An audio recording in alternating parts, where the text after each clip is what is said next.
Welcome to the Div and our series on professional expectations. I'm Lieutenant Navy Alex Wood from 4th Canadian Division Public Affairs in Toronto, Ontario.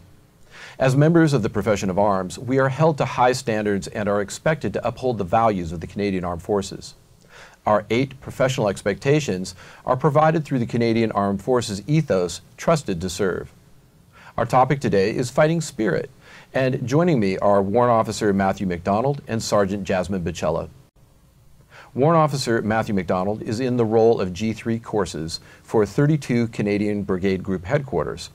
Warrant Officer McDonald is the company Sergeant's Major of the Grenadier Company with the Royal Regiment of Canada. Joining the Canadian Armed Forces in May 1997, he was then deployed in 2001 on Operation Palladium with 3rd Battalion Royal Canadian Regiment Parachute Company to the former Yugoslavia. He deployed on Operation Laser in 2020, the response to COVID-19 in the long-term care facilities in Ontario, as the lead platoon 2IC in the Domestic Response Company. Jasmine Bicella is a sergeant in the artillery trade. Sergeant Bicella is currently the assistant to the 4th Canadian Division Sergeant Major, and she joined in 2008 as a reservist. In the past, she was the command post supervisor and gun detachment commander at 7th Toronto Regiment, Royal Canadian Artillery. Welcome to the Div, and welcome to this series. Appreciate you both being here today. Thank you. So, you know, I'd like to always introduce the audience to our guests and find out a little bit about each of you. So I'll start with you, Matthew. First off, so I mentioned there the G3 courses at the 32 CBG headquarters. What exactly is your role there? So pretty much any courses that candidates would like to be nominated for, my job is to seek out positions on the course and then source them through their units. And then that way we can course load them. If there's any course that's running within the brigade, same thing at the end of it. Once they've completed the course, I then have to enter a certain code and then actually grant them a competency or a qualification. So that way they're now qualified in that role. Right on. And for you, Jasmine, currently the assistant to the Division Sergeant Major, Chief Warrant Officer Lehman.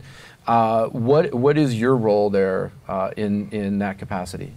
Right, I'm available for anything he needs. I manage the calendar, emails, make sure that he's on top of things and on top of his schedule. So you're kind of the taskmaster for the Div Sergeant Major in a sense. You could say that I manage him. All right. So let me ask each of you, starting with you, Jasmine, why did you decide to join the military in the first place? I decided to join the military because I knew that it was big on personal fitness and, fighting for our country.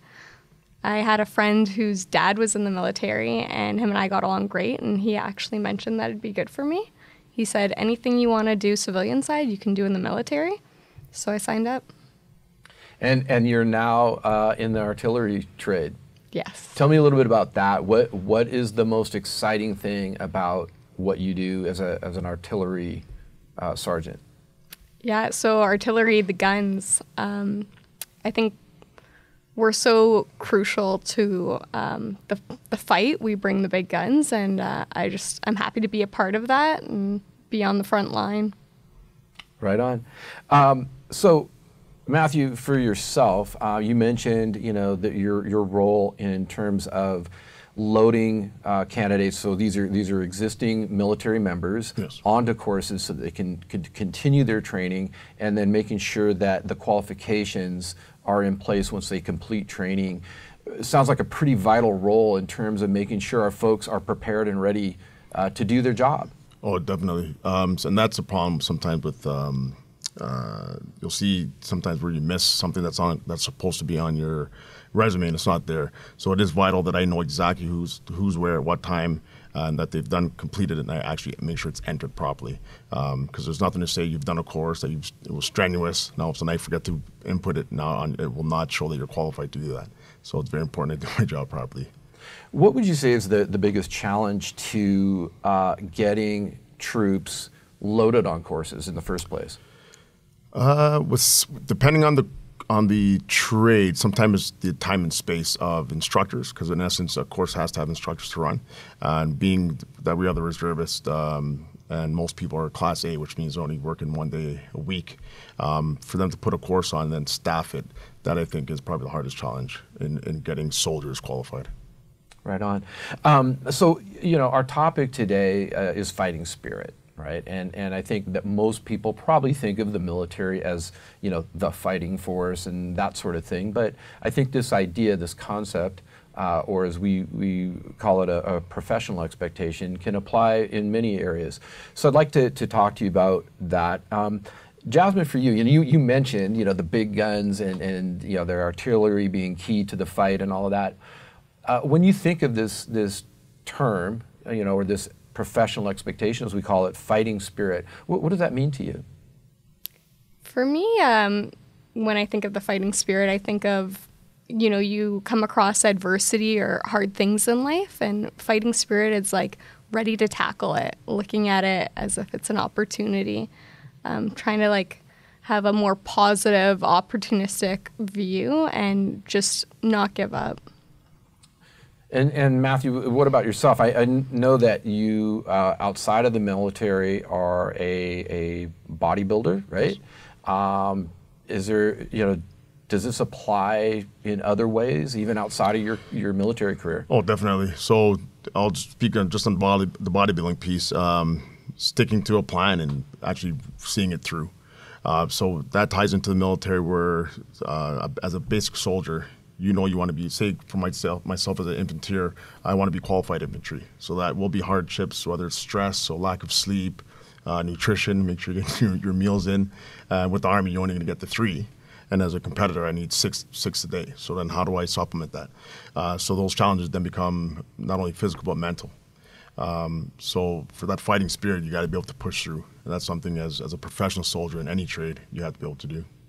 Now, both of you are more senior people. You've been around for a few years, obviously. In what ways do you communicate or instill the fighting spirit in those soldiers who are coming up through the ranks, who are looking up to you as more senior leaders? Oh, Jasmine? For sure, yeah. So for incoming or newer soldiers, I always want to reinforce the team. You're only as great as your weakest man. And so you're going to have naturally more aggressive, more people maybe embody the fighting spirit naturally.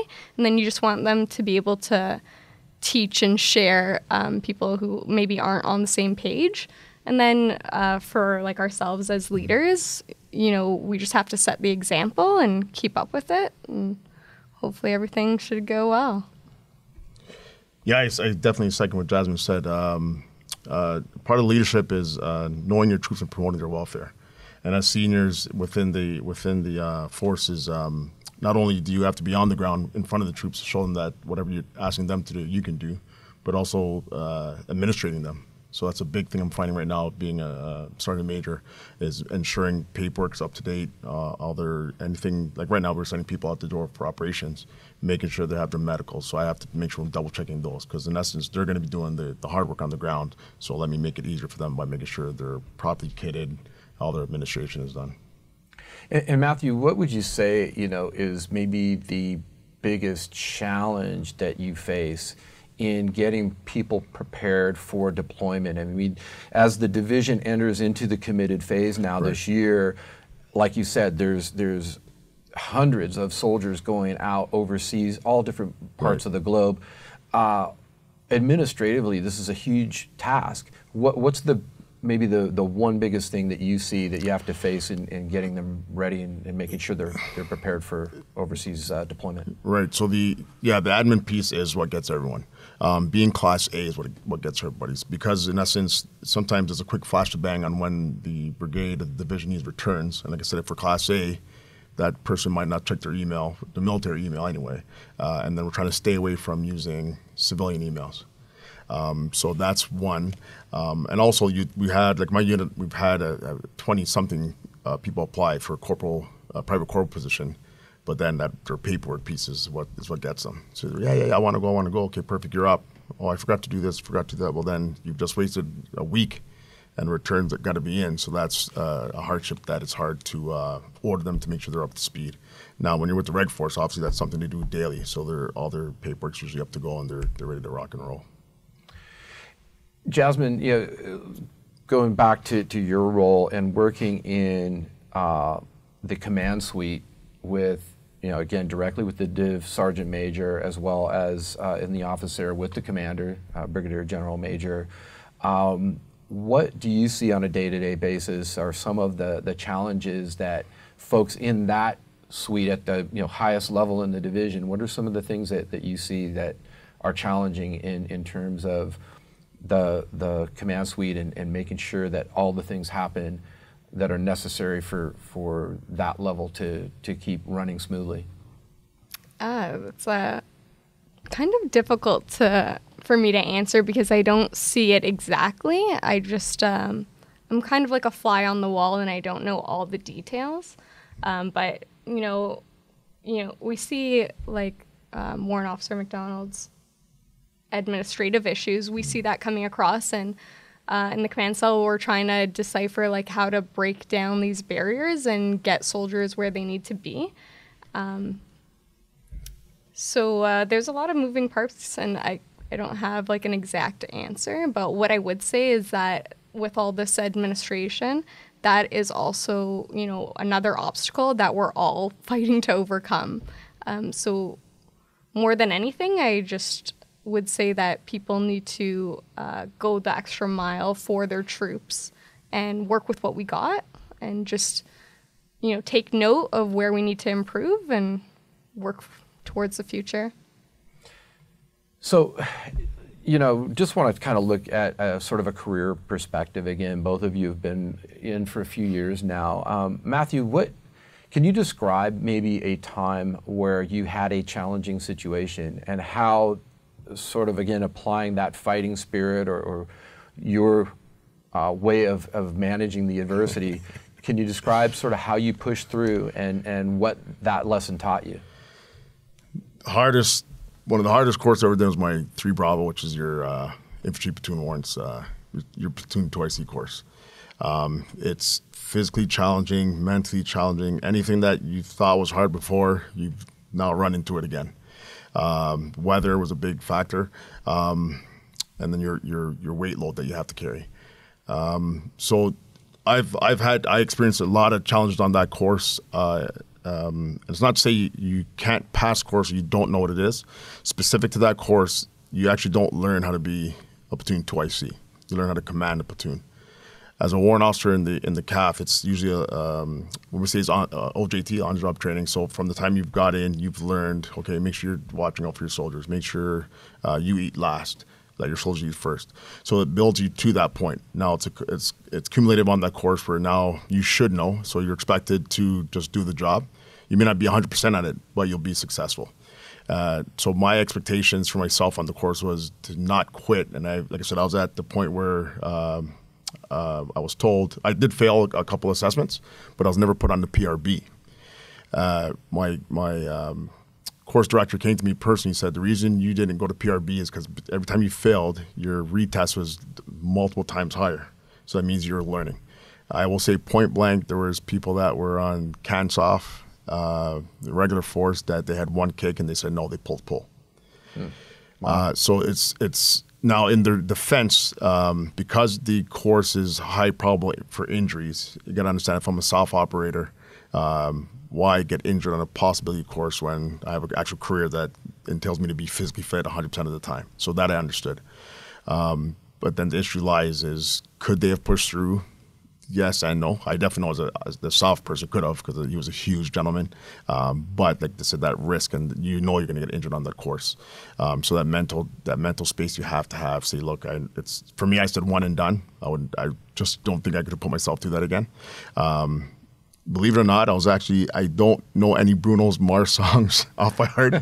There was this one rhythm that was going through my head, and we did the one day we measured a 33K through the bush.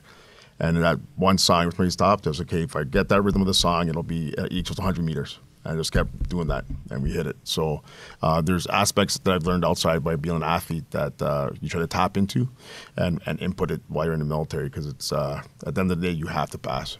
You have to push through. You have to find that one spot that you've been to, and I've been in some dark places, go back in there and be comfortable. Amazing. Yeah. Yeah. And you know, what about for yourself, Jasmine? I mean, I imagine that learning how to be, you know, an artillery specialist is like, there's got to be some challenges. I mean, you mentioned, you know, that there are applications to what we do in the military to the outside world, but artillery is a little bit different. So I imagine you didn't really have anything that sort of prepared you for what that job would be like. How did you manage to get into that trade and be successful to the level that you are now? For sure, yeah. So going into artillery, like people know, it's the big guns, and at first you think, okay, you're just firing a gun, and then, you know, being in there in this job as a gunner, you realize we have the recce, we have the gun line, we have the command post, we have observers. There's a lot of different positions. So the thing that has got me through the hard tasks is looking at it like very pragmatically, like an overall view, like what is artillery there for? Like, okay, we're going to support the infantry. Like, how do we do that? Okay, we have these huge guns that are towed by trucks. Like, obviously, they can't just go anywhere. So you got the recce portion. They're going to go out first. They're going to look at the ground. Just simplify it all. And I always kind of think like, okay, yeah, how are we going to get, you know, the muzzle of this gun pointed to where we need? And so we got map and compass, and we got radios to communicate, and I always try to tie it back and make it kind of simple, and then each job goes more in detail. That's what works for me. And clearly, you know, successful to this point in your career. Where do you see yourself in the next phase of your career? Where would you like to, you know, go from this point on? Right, yeah, so I actually have a course coming up. It's going to be called the Gun Area Technical Supervisor #1. So I have 2 to 3 already. I didn't go in order, but that'll be my recce sergeant's portion. And hopefully with that, tied with Gun Area Technical Supervisor 2 and 3, I'll be fully qualified to man a command post overseas. So Opry Assurance in Latvia, hopefully. All right. Sergeant Major and command team, are you listening? Exactly. All right, right on. And what about for you, Matthew? I'm actually just finishing up my actually I did my last assessment just to get into Gagetown for my infantry sergeant major's course. So that's on the book. So now it's fully qual. And then from there, wherever the Army takes me, because once you hit warrant officer, you belong to the institution. So you're no longer just thinking about your unit. You got to think big picture now. Right on. Well, I really appreciate both of you taking the time. I know you're both extremely busy in your respective roles, and so it's much appreciated, and I'm sure that folks listening have gotten a lot out of our conversation today. Well, that's going to do it for this episode of The Div, our series on professional expectations. I'm Lieutenant Navy Alex Wood. Please like, share, and follow us on social media, and we'll see you next time.